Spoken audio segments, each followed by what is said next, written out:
नमस्कार दोस्तों, हम अपने YouTube channel AVM study point पर आपका हार्दिक स्वागत और अभिनंदन करते हैं। तो आज हम चर्चा करने वाले हैं उत्तर प्रदेश शिक्षा पात्रता परीक्षा 2011 की प्रथम प्रश्न पत्र की। तो इसमें हम टोटल 30 क्वेश्चन को कवर करने वाले हैं। चलते हैं दोस्तों, प्रश्न देखते हैं। निम्न कक्षाओं में शिक्षण की खेल विधि किस पर आधारित है? विकास एवं वृद्धि के जो है विकास एवं वृद्धि के मनोवैज्ञानिक पर आधारित है। किस पर आधारित है खेल विधि? विकास एवं वृद्धि के मनोवैज्ञानिक सिद्धांत पर।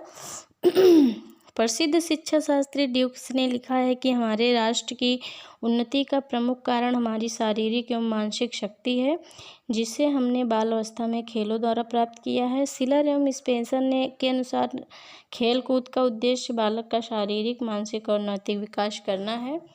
तो ऑप्शन सी राइट आंसर हो जाएगा। चलते हैं नेक्स्ट क्वेश्चन पे। डिसलेक्सिया किससे संबंधित है? डिसलेक्सिया पठन विकार से संबंधित है। नोट डाउन कर लीजिए दोस्तों, आपको और भी बता रहे हैं कौन किससे क्या संबंधित है। डिसकैलकुलिया जो होता है वो गणित संक्रियाओं में कठिनाइयों से संबंधित है। अफेज्या मौखिक अधिगम में दोष से संबंधित है। और डिसग्राफिया लिखने में कठिनाइयों से संबंधित है। ठीक है दोस्तों, चलते हैं नेक्स्ट क्वेश्चन पे। विशेष रूप से ज़रूरतमंद बच्चों की शिक्षा का प्रबंध होना चाहिए, दूसरे सामान्य बच्चों के साथ होना चाहिए, जिससे उनके अंदर हीन भावना न पनपने पाए, तथा उन्हें इस प्रकार से प्रेरित करना चाहिए जिससे उनके अंदर उत्साह का संचार हो सके। इसलिए option number A right answer हो जाता है। चलते हैं नेक्स्ट क्वेश्चन पे। अधिगम के प्रक्रम में अभिप्रेरण जो है नए सीखने वाले में अधिगम के लिए रुचि का सृजन करता है। ऑप्शन डी राइट आंसर हो जाएगा। तो इसके अनुसार जैसे बच्चों का ध्यान अत्यंत अस्थिर रहता है, थोड़े समय बाद दूसरी वस्तुओं में बदलता रहता है, वह उत्साह और रुचि के द्वारा जो है उनके इस अंतर को बदला जा सकता है। शिक्षक द्वारा कक्षा में ऐसा रोचक वातावरण बनाया जाए कि बच्चा उसमें रम जाए और बच्चे के ध्यान को सीखने के अच्छे ढंग से अभिप्रेरित किया जा सकता है। अभिप्रेरण शिक्षण का महापथ होता है। अभिप्रेरण 50% शिक्षण है। ऐसा कोई भी कार्य या ऐसी कोई भी वस्तु जो व्यक्ति को कार्य करने के लिए संचालित कर दे, उसे अभिप्रेरण कहते हैं।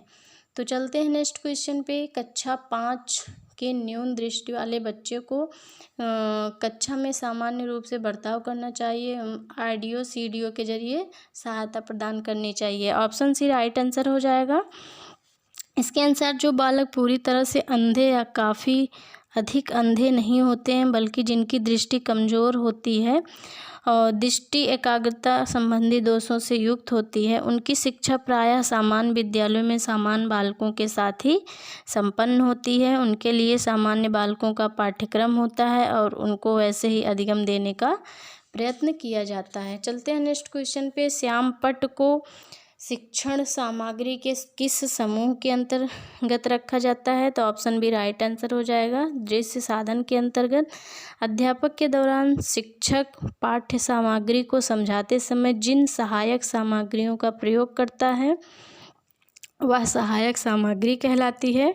आँखों से देखकर जिन सामग्री के माध्यम से हम समझते या सीखते हैं वह दृश्य सामग्री कहलाती है।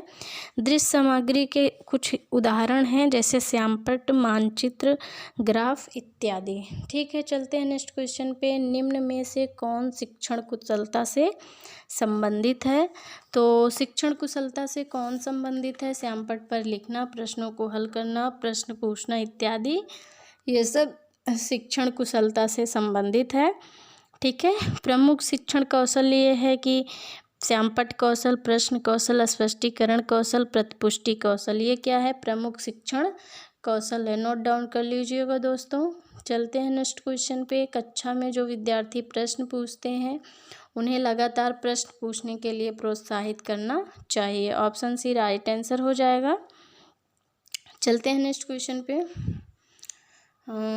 शिक्षा की किंडरगार्टन पद्धति जो है, शिक्षा की किंडरगार्टन पद्धति का प्रतिपादन किसने किया? तो शिक्षा की किंडरगार्टन पद्धति का प्रतिपादन जो है किसने किया है? फ्रेडरिक फ्रोवेल ने।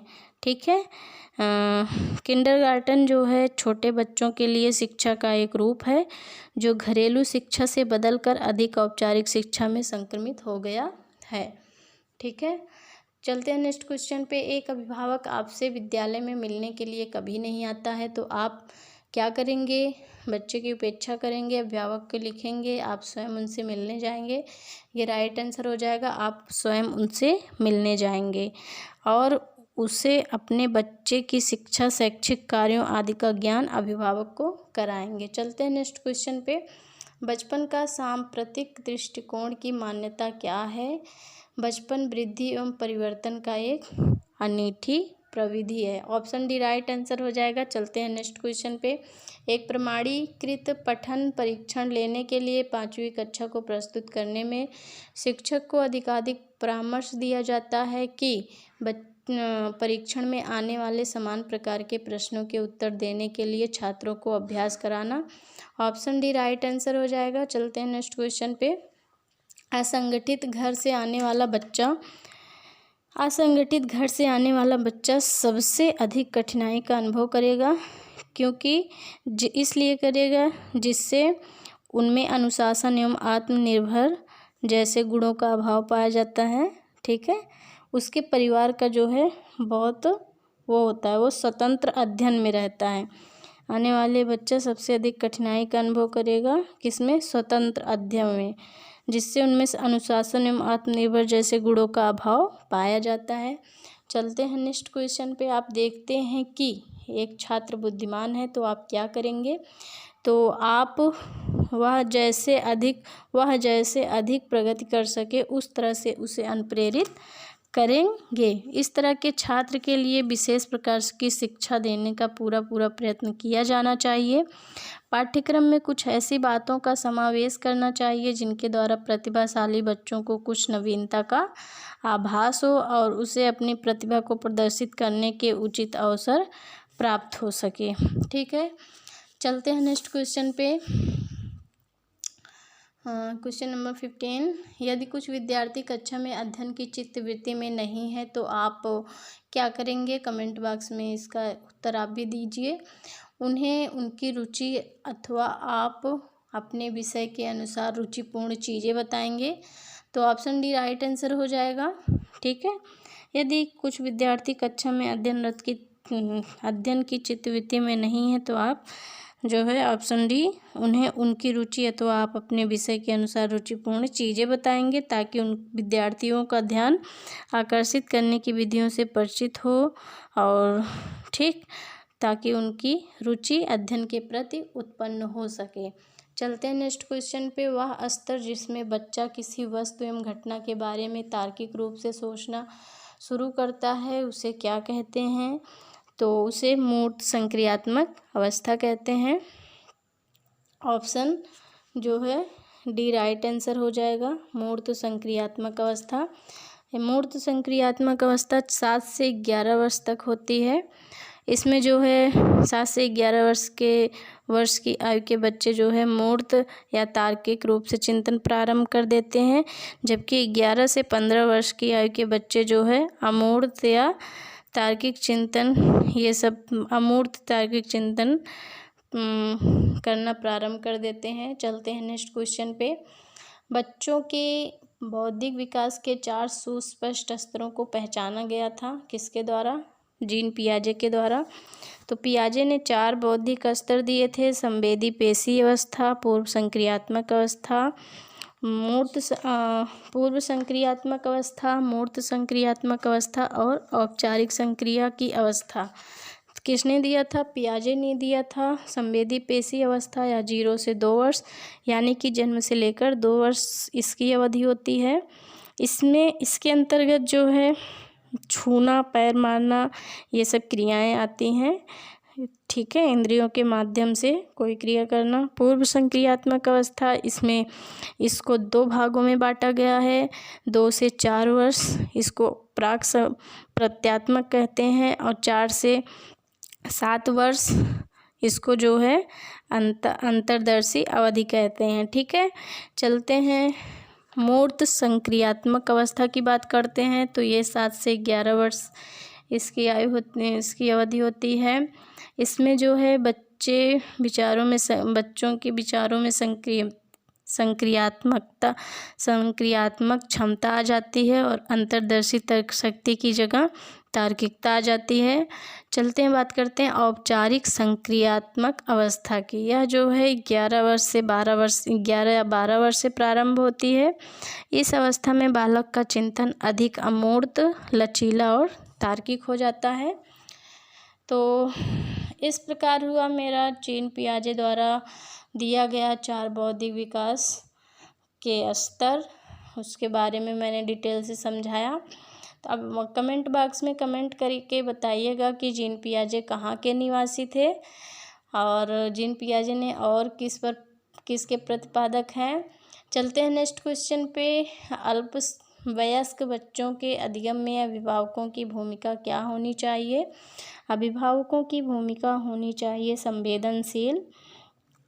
ठीक है, तो इसका आंसर हो जाएगा ऑप्शन सी, संवेदनात्मक। ठीक है, संवेदनात्मक होना चाहिए इसका हो जाएगा, क्योंकि अल्पवयस्क के जो बच्चे होते हैं बहुत भावुक और संवेदनशील होते हैं।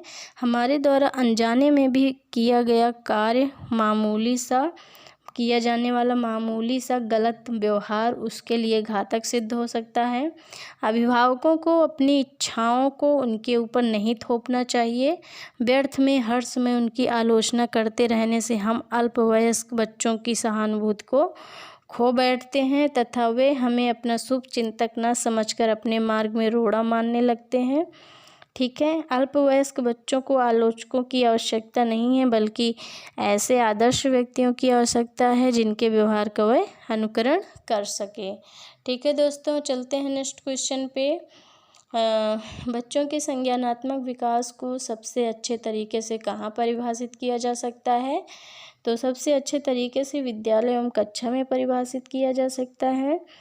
तो संज्ञानात्मक विकास जो है तंत्रिका विज्ञान तथा मनोविज्ञान का अध्ययन क्षेत्र है, जिसमें बालक द्वारा सूचना प्रसंस्करण या भाषा सीखने या मस्तिष्क के विकास के अन्य पहलुओं का ध्यान केंद्रित किया जाता है। जीन पियाजे कहाँ के थे? जीन पियाजे जो है स्विट्जरलैंड के निवासी थे और इन्होंने बालकों में बुद्धि के क्रमिक विकास की 4 अवस्थाओं का वर्णन किया है। इसको अभी हम ऊपर वाले प्रश्न में बताए थे कौन कौन सी अवस्था है और उसकी अवधि से भी हम आपको अवगत करवाए थे।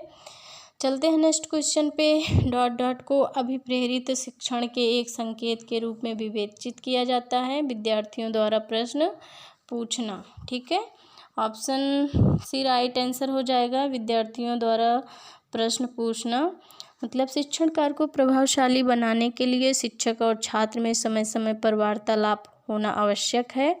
शिक्षण कार्य के दौरान प्रश्न को पूछना पठन कार्य के मूल्यांकन के लिए अति आवश्यक है। शिक्षक द्वारा छात्र से प्रश्न पूछने से छात्रों में शिक्षण कार्य के दौरान एकाग्रता बनी रहती है। ठीक है, तो प्रश्न पूछने से जो है अनुप्रेरित शिक्षण के एक संकेत के रूप में विवेचित किया जाता है। चलते हैं नेक्स्ट क्वेश्चन पे। कक्षा में विद्यार्थियों की रुचि बनाए रखने के लिए एक शिक्षक को उचित है क्या? कहानी कहना। अगर कोई विद्यार्थी जो है कक्षा में बोरिंग होने लगता है तो विद्यार्थी की छोड़ो, हम लोग की अपनी बचपन की बातें याद करो। जब हम लोग कक्षा में बोरिंग होने लगते थे तो हम लोग की मैडम जो है कहानी सुनाती थी, जिसमें हम लोग का मन लगता था। ठीक है, तो हम लोग को जो है पढ़ने का भी मन लगता था। ठीक है, तो चलते हैं नेक्स्ट क्वेश्चन पे। विद्यार्थियों को विद्यालय में खेलना क्यों उचित है? क्योंकि यह सहयोग और संतुलन दोनों जो है का विकास करता है। ठीक है, इसलिए बच्चों को खेलना उचित है। चलते हैं नेक्स्ट क्वेश्चन पे। परिवार एक साधन है किस चीज़ का है? अनौपचारिक शिक्षा का। अनौपचारिक शिक्षा को मूर्त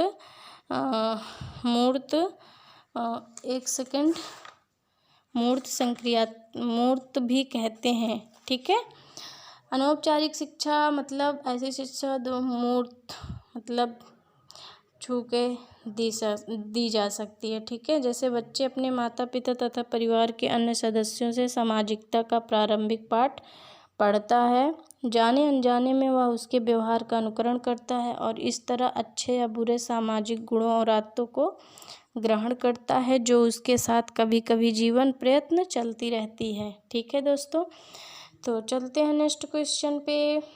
एक शिक्षक विद्यार्थियों में सामाजिक मूल्यों को विकसित कर सकता है, क्या करके? आदर्श रूप में बर्ताव करके।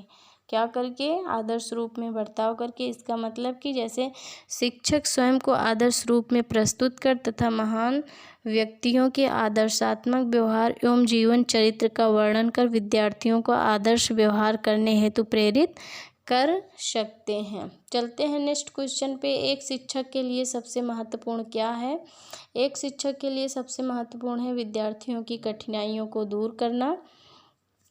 ठीक है दोस्तों, तो जो शिक्षा होती है, शिक्षा बालक की मूल प्रवृत्तियों, प्रेरणाओं और संवेगों पर आधारित होनी चाहिए।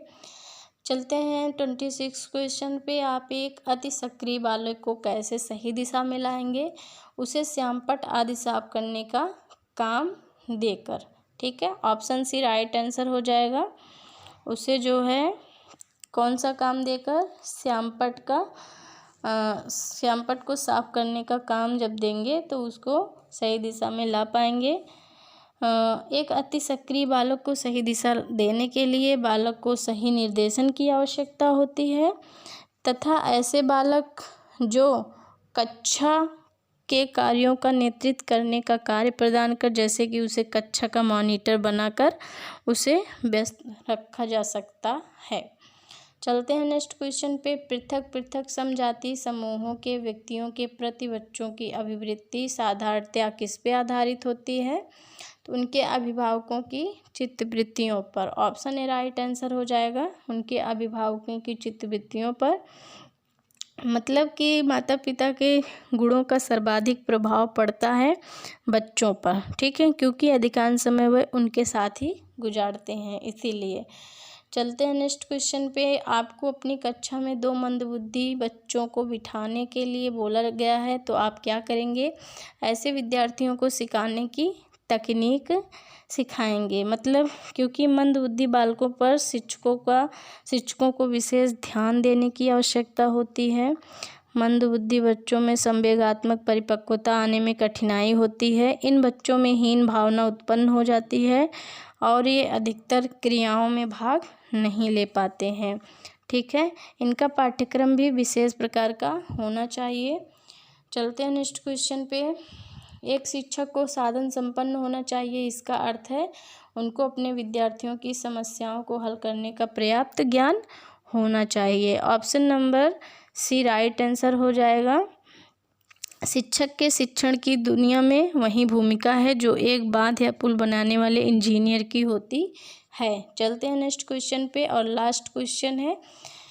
बच्चों में संवेगात्मक समायोजन प्रभावित होता है व्यक्तित्व निर्माण में, कक्षा निर्माण में, अनुशासन में, इनमें से सभी।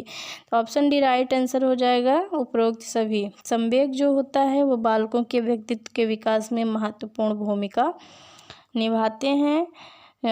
उनका शारीरिक, मानसिक, सामाजिक तथा नैतिक सभी प्रकार का विकास और व्यवहार उनके संवेगों द्वारा प्रभावित होता है। तो उम्मीद करती हूँ दोस्तों आपको मेरी ये वीडियो ज़रूर पसंद आएगी और कमेंट बॉक्स में कमेंट करिएगा कि आपको मेरी वीडियो कैसी लगी। तो इसी के साथ मैं अपनी वाणी को विराम देती हूँ। जय हिंद, जय भारत।